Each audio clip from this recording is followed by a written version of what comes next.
They laughed at him.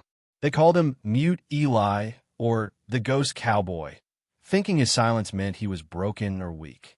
But silence can carry more weight than words, and Eli Graves carried a whole town's worth of secrets in his quiet.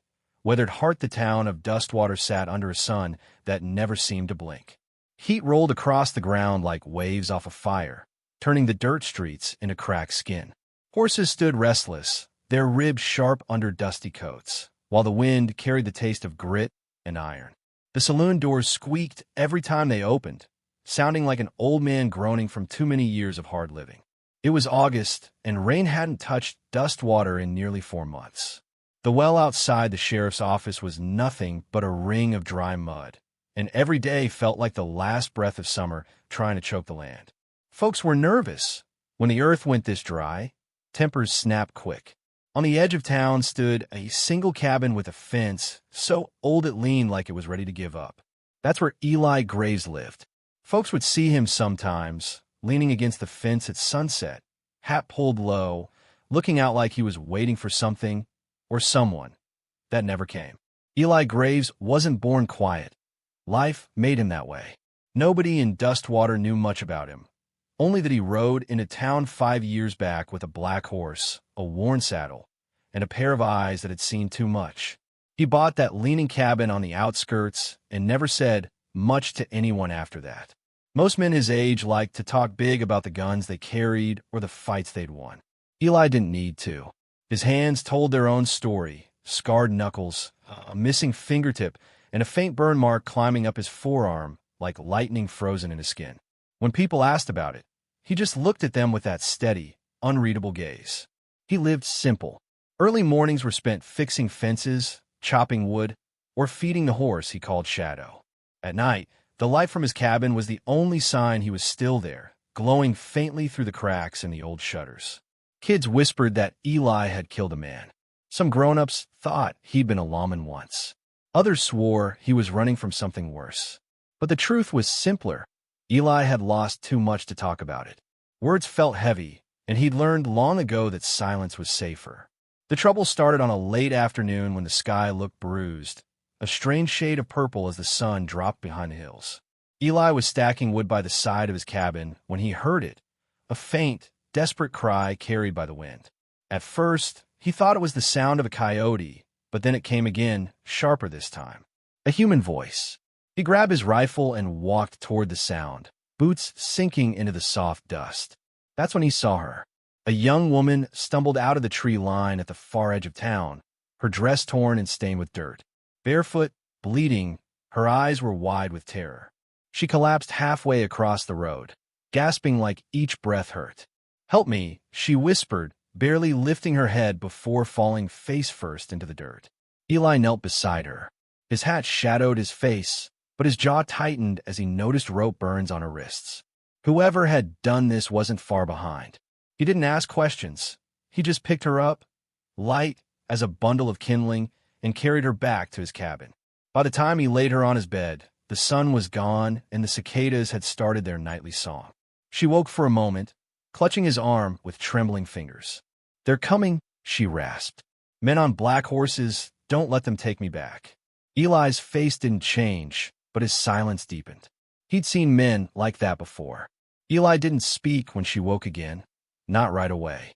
He just brought her a tin cup of water and waited as she tried to sip, her hands shaking too much to hold it steady. He held the cup for her without a word, his expression calm, almost unreadable. Most men would have asked questions, where she came from, what she was running from, who they were. Eli didn't. He knew the look in her eyes too well.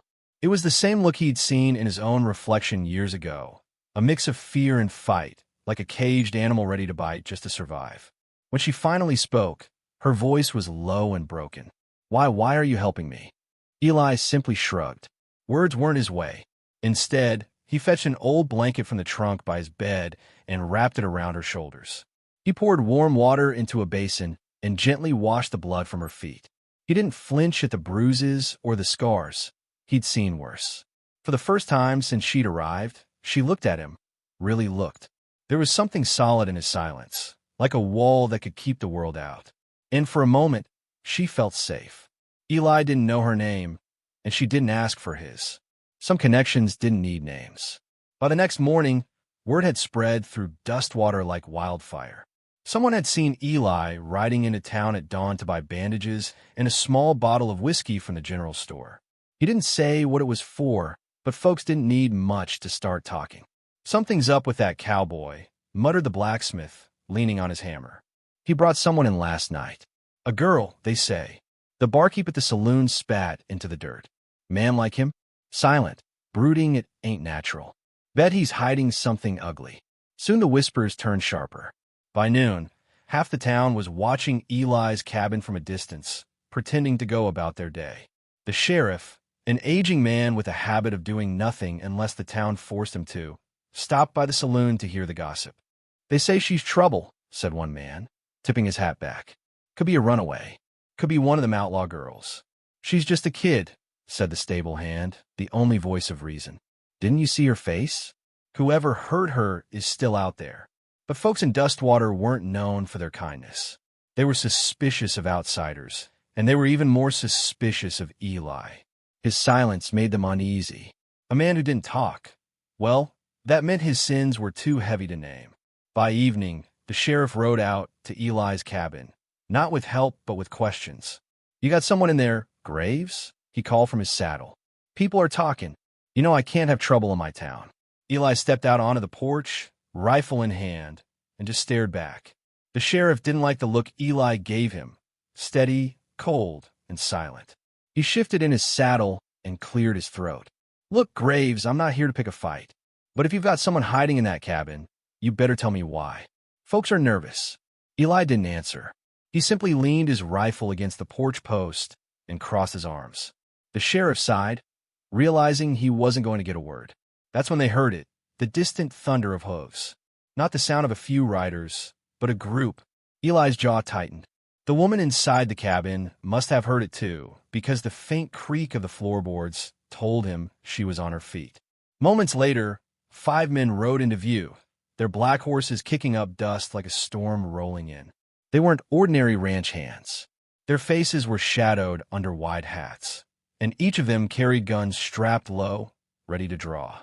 The man in front, tall and wiry with a scar slicing across his cheek, gave a slow, crooked smile. "Evening, Sheriff," he called, his voice dripping with false politeness.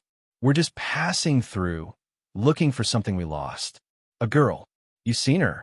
The sheriff glanced at Eli, uneasy. "You boys cause any trouble, you'll answer to me," he said weakly. The scarred man's grin widened. "We don't want trouble. We just want what's ours." Eli stepped down from the porch, slow and deliberate. His silence seemed to stretch the air tight as a noose. He didn't reach for his rifle, but his presence alone made the men hesitate for half a heartbeat. "Graves," the sheriff whispered, "don't do nothing stupid." But Eli wasn't listening. He'd seen men like these before, wolves dressed like men, who took what they wanted because nobody stood in their way.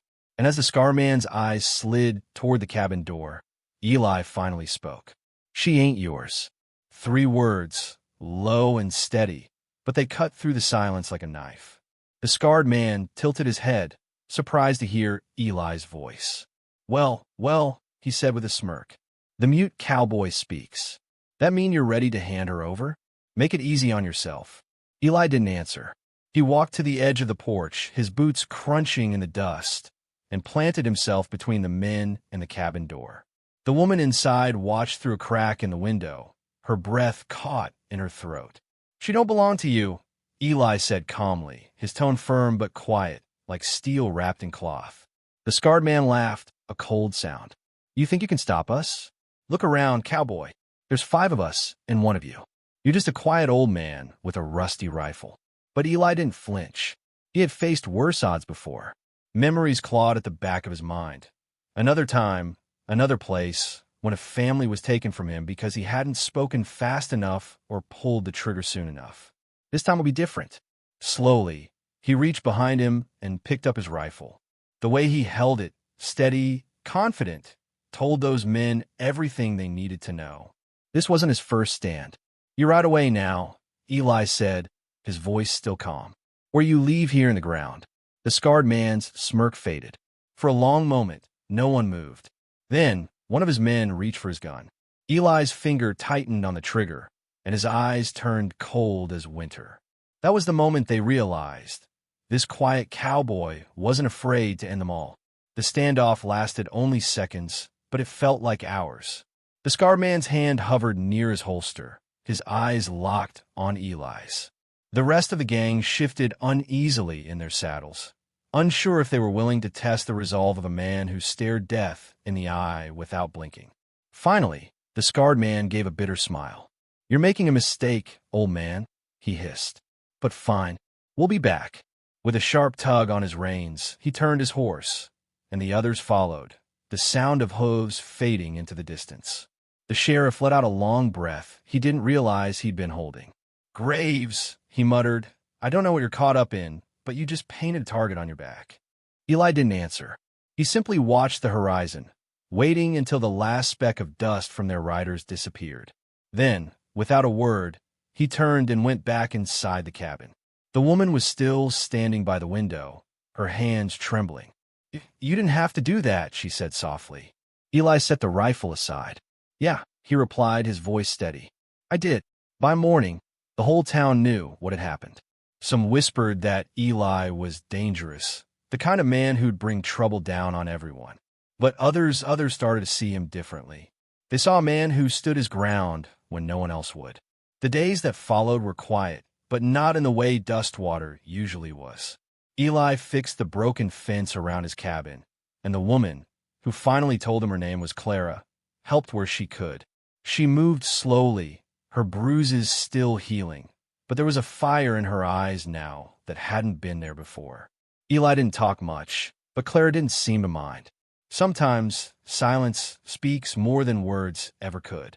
She would sit on the porch in the evenings, watching the horizon, while he sharpened his old knife or brushed down shadow. The town, however, was restless. People began to leave food near Eli's cabin, small offerings of thanks, though no one said it out loud. A loaf of bread, a jar of beans, a new coil of rope. It was their way of saying they'd noticed what he'd done, even if they weren't brave enough to say it. For Clara, Dustwater was starting to feel like a place where she could breathe again. And for Eli, well, maybe this was the first time in years he didn't feel completely alone. A week after the standoff, a knock came at Eli's cabin door. It wasn't the sheriff or the townsfolk. It was a young boy, no more than 12, holding a battered hat in his hands. "Mr. Graves," the boy said nervously, "Pa says you're the kind of man who does what's right, even when it's hard. He told me to ask if I could work for you. Said I'd learn something from a man like you." Eli studied the boy for a long moment. He wasn't used to people coming to him for anything, let alone respect. Clara, standing in the doorway behind him, gave the boy a small, encouraging smile. Eli finally nodded. "You can start with the fence," he said quietly. The boy's grin was wide and genuine. For the first time in a long while, Eli felt something shift inside him, something like hope. That evening, as the sun dipped behind the hills and painted the sky in shades of gold and crimson, Eli stood by the fence with Clara and the boy. The air was cooler, carrying the faint smell of rain, maybe the first in months. Clara watched as Eli pulled an old, weathered badge from his pocket.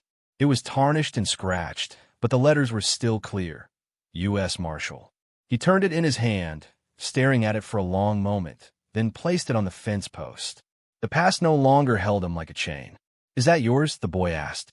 "It was," Eli said simply. The wind picked up, and the badge glinted once before sliding into the dirt. Eli didn't pick it up. He just looked out at the open land, silent but lighter, as if the weight of years had finally shifted off his shoulders. Some folks talk just to fill the air, but Eli Graves proved that silence can speak louder than 1,000 words. His quiet wasn't weakness. It was strength carved from pain and loss, shaped by the kind of battles no one sees. People mocked what they didn't understand, but when the time came, that same silence stood like a wall against the darkness. Sometimes the strongest souls aren't the ones who shout or fight the loudest. They're the ones who carry their truth quietly, with steady hands and an unshaken heart. And that's the kind of man Eli Graves was.